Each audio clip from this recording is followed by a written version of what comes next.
What is up, Discovery Student Ministries? Welcome to Wednesday night. We're so happy you've joined us. Mickey, what is up? Not much. I'm back. You're back? Not playing the game this time. Well, not with the students anyway. Right. How'd you do last week? We got 7, Okay. but they argued about it Right. a lot. That sounds about right. You guys argued a lot. Yeah. Well, sad news for everybody. Nobody was able to beat Nathan and I. Yeah. We got that one wrong, which was totally my fault. I don't know what I was thinking.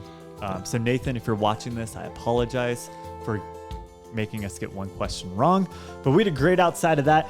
Tonight, if you guys notice your snacks in your room, you got some chicken nuggets, chicken nuggies, something. Are they good chicken nuggets? I mean, they're the frozen ones from the Sam's Club. So yeah, absolutely. So in honor of that, we were doing some Nugget Trivia. Do you guys ever watch the guy from Sunday Cool Carl? He calls everyone his little chicken nuggets. Well, hey there, my chicken nuggets. So that's us tonight. We're all chicken nuggets with our trivia. Every one of us. Every single one of us. Nibble on these questions and find out how well you know your chicken nuggets. I have no idea what these questions are going to be about. It's going to be fun, though. Long time ago, we did a chicken nugget trivia, but it was like, how well do you know the actual nugget itself? So there was pictures of nuggets from different fast food places. From. We had to guess what they were. Okay. I'm hoping this isn't that game because then it's just, I don't know, maybe I'll be good at it. All right, first question. Where can you buy Chicken McNuggets? Ooh. Discuss.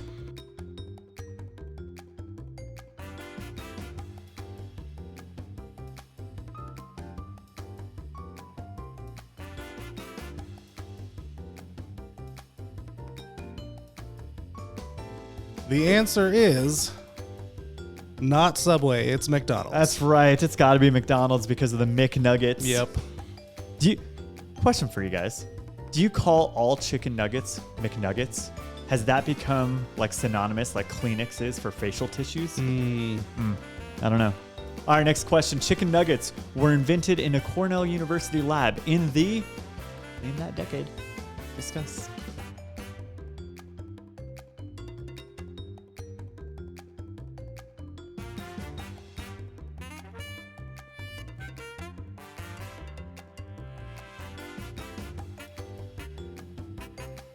All right.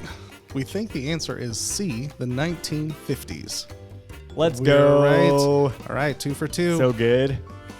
How many servings of nuggets do Americans eat annually? Ugh.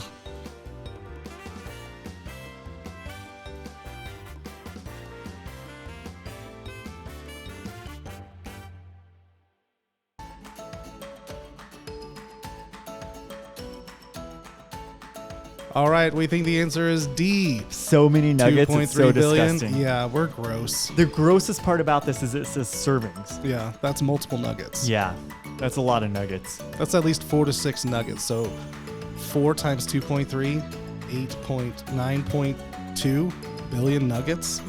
Gross. Let's go. How many? I wonder what that is in pounds. That might be a question later on, so let's not talk about it here. Chick-fil-A sauce is made, but now this is a sauce question, not a nugget itself question, but that's good. Made by mixing honey mustard, barbecue sauce, and which other item? Discuss.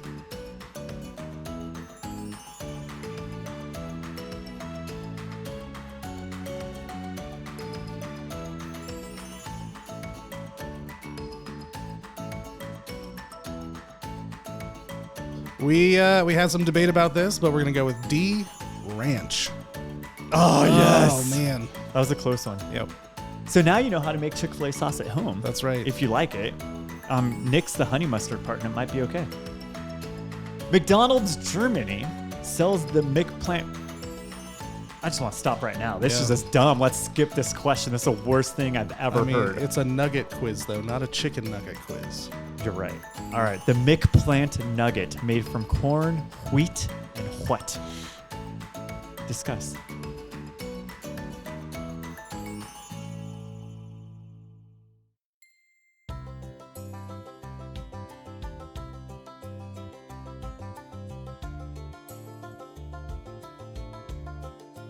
All right. We had some debate again this time. First of all, avocado is spelled wrong. Yep.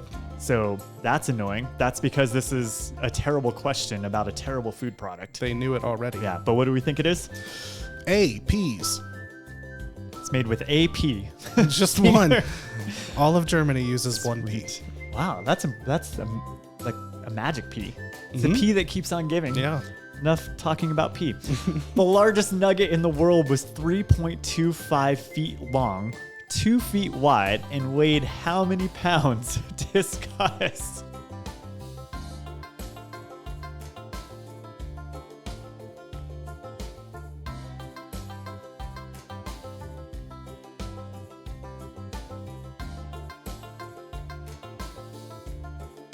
All right. The answer is C, 51.1. Let's go. Yes. This one we had to use like some elimination, right? Yeah. Process of elimination. Compared it to a brisket. It pays to smoke brisket. It does. Or rather, you pay to smoke brisket because, Well, it pays you in deliciousness. ooh, I'm hungry. Yeah. Let's eat. Brisket for lunch. The first chicken nuggets were called Discuss.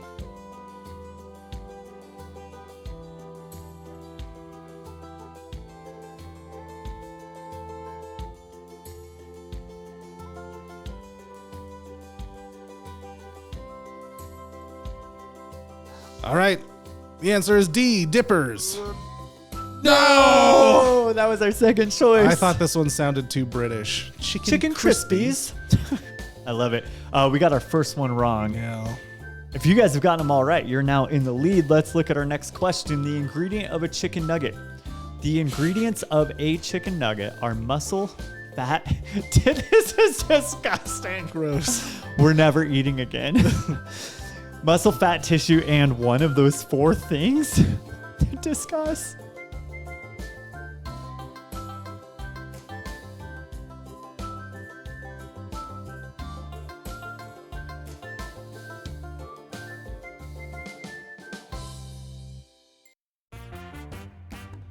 All right.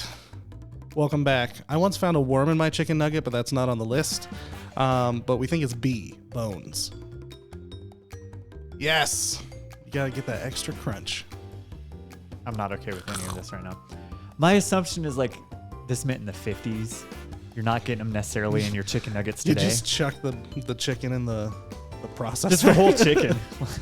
Well, then it would be all of those. That's true. Nobody wants a feather in their chicken, right, Nathan? According to children ages 3 to 7, this shape of nugget is their favorite. Discuss.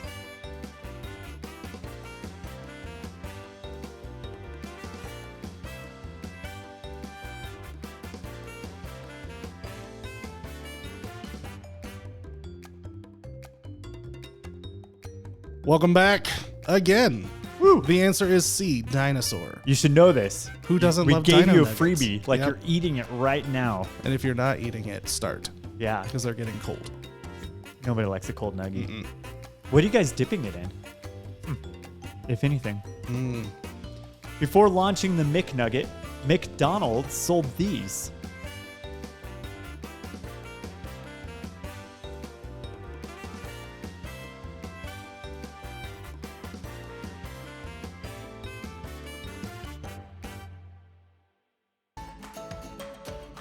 All right.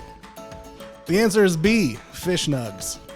No, it's onion nugs. Man, we just dismissed that one out of hand. Yeah, we're like, it can't be that.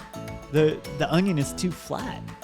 Yeah. Unless they like mixed it and it was this nasty like onion paste thing that they then just deep fried. Actually, the Indians, they have an onion vada, which is kind of like an onion nug. There you go. It's pretty good.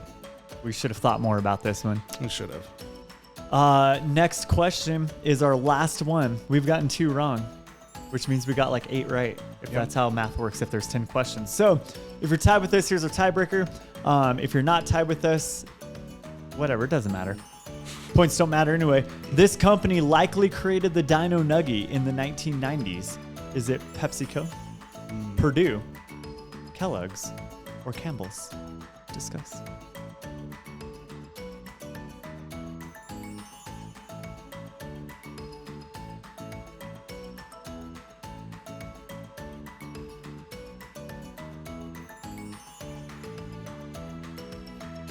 All right, the answer is C, Kellogg's.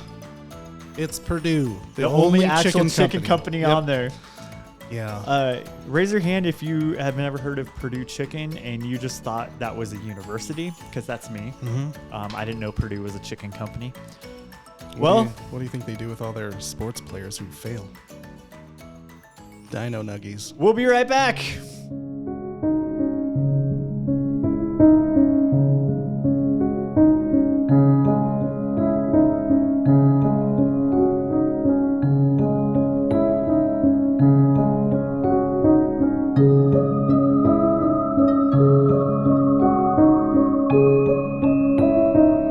All right, guys, welcome back. We're continuing our series through the minor prophets. Now, we're going to skip over Jonah because Pastor Rick is actually doing a 4-week sermon series on Jonah right now. So you can check that out at the Discovery Fellowship Church YouTube page if you're interested in doing a deep dive there. So tonight, we're actually going to be in Micah. But again, like we did a few weeks ago, rather than me just talk to you about it, I thought we'd go back to our friends over at Spoken Gospel and see what they have to say about Micah. So check this out.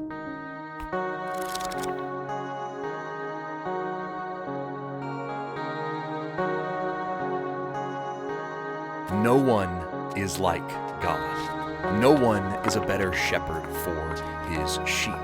For he does justice, loves mercy, and walks humbly with those he leads. God, the good shepherd, brought his flock into his keep. On his mountain, he made a covenant with his sheep. He would be their God as they follow God alone in humility. When their leaders do justice, when their own shepherds love mercy, every sheep will rest in their own land and under their own tree. But Jerusalem's rulers and kings came to believe in a different way of shepherding, a way not marked by justice, mercy, and humility, but by villainy, violence, and vanity. A way that was not like God, but like the nations and their idolatry. They stopped following the God of justice to villainously swindle people out of their own land and tree. They stopped following the God of mercy to violently steal from their own sheep. They stopped following the God of humility to vainly prophesy for profiting. So the good shepherd of heaven would come to these idolatrous shepherds of government, to hold court against them, to see if they've upheld his covenant. And God's prophet, Micah, would deliver the charges. Micah's first charge is that no one in Israel is like God. All their leaders have become idolatrous. So Micah pronounces a judgment. Since the shepherds are villainous, building houses of opulence when they should do justice, God would bring their destruction. Since the leaders are violent, robbing their sheep when they should love mercy, God would bring their defeat. Since the prophets are vain, teaching idolatry for its profitability when they should walk in humility, God would level their city. But the leaders responded to this threat of destruction, not with repentance, but with an idolatrous military. Instead of trusting their good shepherd, they trusted in their own protection, which is idolatry. They traded God's justice for weaponry, mercy for mercenaries, humility for the lives of humanity. They beat their trowels and plows into swords and daggers. They made soldiers out of sheep and sergeants out of shepherds, all because they believed they could be their own protector. They believed the way of idols was better. They even traded their people's possessions to make enemies their allies. They recruited the strength of other nations by worshiping the gods they idolize. Since no one is like God, they never should have questioned his ability. But instead of trusting their good shepherd, they trusted foreign, false deities. Micah won a clear legal victory. God's shepherds were guilty, and the punishment God's court would decree is that Israel's mountain would face defeat. God will not acquit their idolatry. That's what his justice means. He will destroy the mountain that stood against mercy. He will root out the shepherds who refused his humility. But that is not the end of how God will be a good shepherd to his sheep. For Micah says he will raise up for them from the humble town of Bethlehem a new shepherd, a better king, who will lead his flock in God's merciful strength to go to the ends of the earth with his justice and peace. But for now, God's sheep would have to wait. So Micah prayed that he would wait for a just ruler, wait for a merciful king, wait through all the villainy, violence, and vanity, wait for justice to be done among the flock, wait as the merciful perish among the stock, wait for the good shepherd, wait for God. For though they die, Micah promises God's sheep will be risen. Though they are filled with idolatry, Micah says they will be forgiven. That is the hope that is in Micah. Who is like God? Who would come back for these kinds of sheep? Who is just but finds his deepest delight in mercy? No one is like our humble God.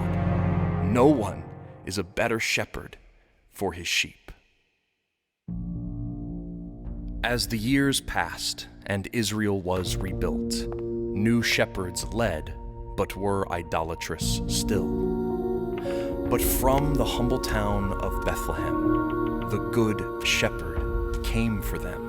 Jesus, the true shepherd of Jerusalem, brought Micah's charges against Israel's injustices. Jesus wanted justice, not evil Roman practices. Jesus wanted mercy, not offerings and sacrifices. Jesus wanted humility, not a proud religion. And his verdict, his decision, was to judge Israel's shepherds as guilty. So the leaders once again traded justice for weaponry. They used their religious supremacy to draft Rome as a mercenary, giving up their good shepherd for the ultimate idolatry. They crucified the God of justice, mercy, and humility to their idols of villainy, violence, and vanity.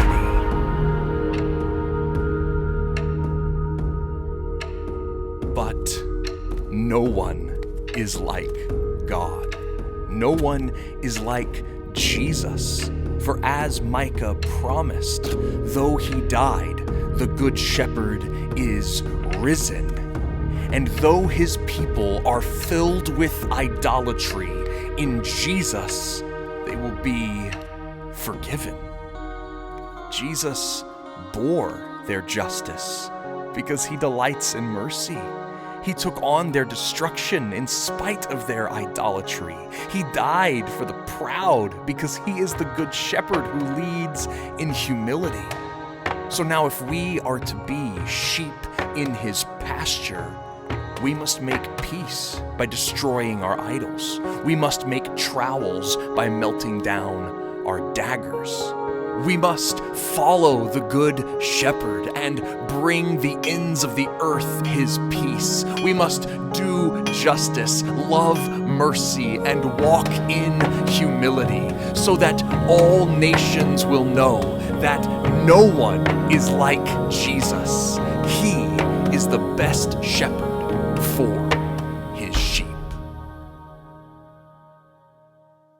Hey everybody, I'm David with Spoken Gospel. Thanks for watching our video introducing the book of Micah. We are Spoken Gospel. We're a nonprofit ministry and we are dedicated to coming alongside you as a Bible reader and explaining what you're reading in the Bible and helping you see Jesus in every single part of the Bible. And you can join our ministry in two ways. First, you can walk through your Bible with us. We have lots of free resources and videos over on our website. Or you can also become a financial supporter. Everything we do, we give away here at Spoken Gospel, and you can make that possible by becoming a one-time or monthly donor. All of that, though, you can do at our website, spokengospel.com.